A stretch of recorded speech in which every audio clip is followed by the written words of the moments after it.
Olá a todos os discentes do curso de Administração Pública à Distância. Meu nome é Vilma Faria, sou professora da Unilab, campus aqui de Redenção, e estarei com vocês durante esse tempo da disciplina, trazendo para vocês essa disciplina de gestão de redes de cooperação na esfera pública. Nós vamos utilizar o livro da professora Malmegrin, Leonília Malmegrin. E é um livro sucinto, mas é um livro que traz informações interessantes e importantes nesse nível que vocês estão. Eu creio que foi muito bem-vinda a introdução dessa disciplina neste curso, porque o gestor público ele precisa de fato ter acesso a alguns conceitos inerentes a essa visão de rede, porque as organizações elas têm passado por várias transformações ao longo dessas últimas décadas, dos últimos anos, notadamente.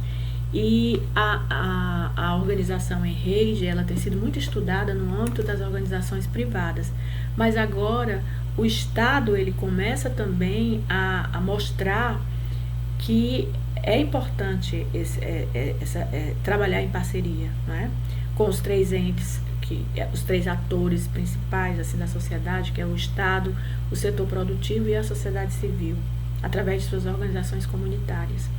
Então é importante que o gestor público ele entenda essa perspectiva de rede, porque a organização pública ela não é uma ilha, ela interage a todo tempo com a sociedade, até porque o papel dela é esse, né?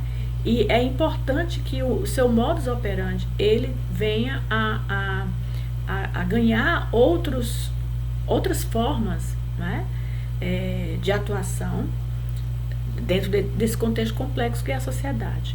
Então, ela começa trabalhando alguns conceitos, trazendo alguns conceitos sobre redes, e o marco, eu creio, do estudo de redes veio a partir do estudo do professor Manuel Castells, quando ele começou a trabalhar a questão da informação, né, da era informacional, há algumas décadas atrás, e o livro dele é uma referência quem trabalha com redes, porque exatamente ele percebeu essas modificações a partir de que o mundo informacional, né, ele proporcionou um desenvolvimento mais rápido dessa questão das redes, ok? Então ela primeiro trabalha um pouco essa parte conceitual, que o conceito de rede é um conceito multifacetado, é um conceito trabalhado em várias áreas do conhecimento, né? Administração, sociologia, ciência política, certo? E que tem sido trabalhado, tanto que a gente vê na literatura, muitos estudos têm sido trabalhados primordialmente pelo setor privado, mas o setor público tem agora trazido mais essa questão para a sua atuação, né? E na página 20 eu queria destacar que ela fala que apesar de ser um conceito multifacetado, de ser usado em muitas áreas de conhecimento, existem três características que são presentes nesses conceitos. Uma é a ação orientada para a lógica coletiva. Então, uma organização que participa de uma rede, ela abdica, ela renuncia à sua autonomia em prol da coletividade de organizações que estão participando dessa rede, né? Em prol de trazer um serviço melhor, produzir um determinado bem. Então, ela vai renunciar um pouco de sua autonomia, porque agora, participando de uma rede, ela tem que trabalhar outras habilidades, como de negociar, não é? De estar parte de uma coletividade e decisões têm que ser consensuadas, não é? Então, é uma outra dinâmica, né, de atuação.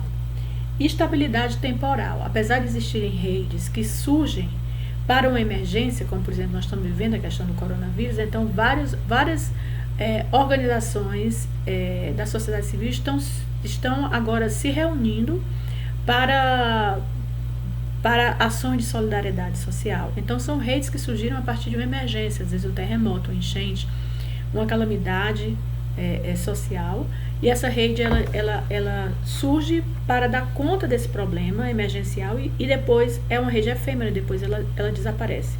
Mas as redes, elas têm essa característica de estabilidade temporal, principalmente as redes que envolvem o ente público porque são redes que são baseadas em contratos, né? Então, existe uma certa formalidade e uma certa duração no tempo. E a flexibilidade de arranjos. A rede, uma das características dela é essa flexibilidade, né? E muitas vezes a organização, ela trabalhava de uma forma muito mais dura, muito mais engessada, muito mais rígida, muito mais indisponível a mudanças. E a rede, ela tem essa flexibilidade no seu arranjo organizacional, certo? Então, aqui o quadro traz também aqui o quadro 1, com algumas características econômicas, sociais e políticas. É por isso que eu passo a atividade de glossário, né, dos termos, porque existe essa primeira unidade, ela traz muitos termos que talvez vocês não estejam familiarizados, mas também são termos de fácil compreensão.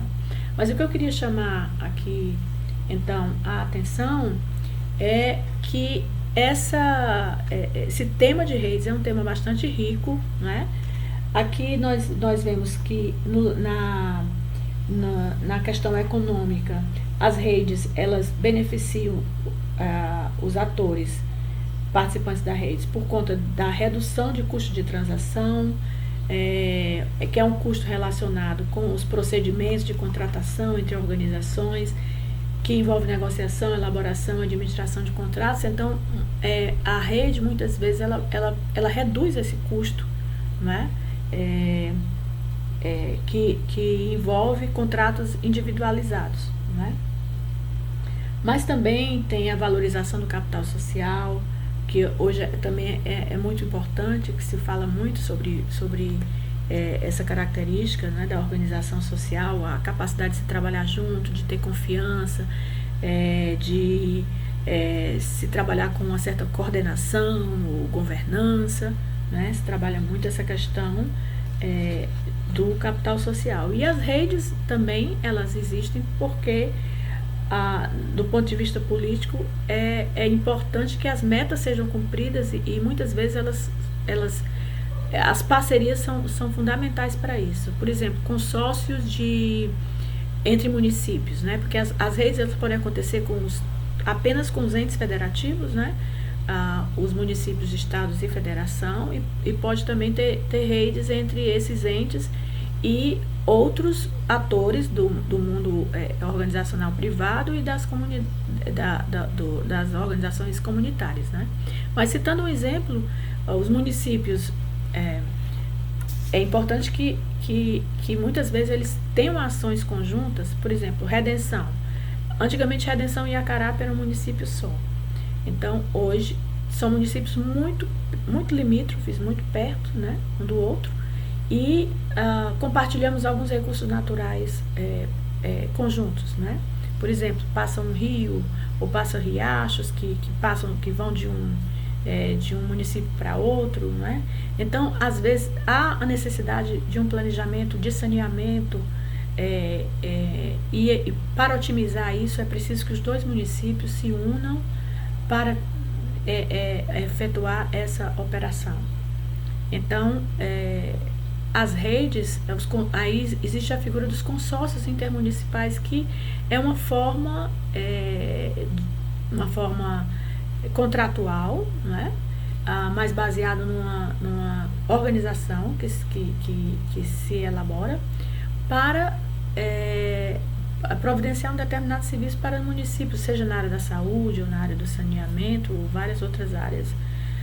E são figuras interessantes porque se otimizam recursos e beneficiam as populações de municípios diferentes. E esses consórcios intermunicipais, se vocês forem na literatura, vocês vão encontrar inúmeros exemplos, que são de entes estatais do mesmo nível, mas também existem consórcios entre municípios que envolvam também outros entes federativos, né? Existem várias formas de parcerias. E mais para frente no livro a gente vai trabalhar essas outras especificidades de redes, ok? Então essa primeira videoaula é só para dar uma visão mais ampla da disciplina, e vamos continuar na segunda videoaula trabalhando as especificidades de tipologia de redes. Ok? Eu agradeço a atenção e nos veremos em breve. Então, bom trabalho para todos. Até breve.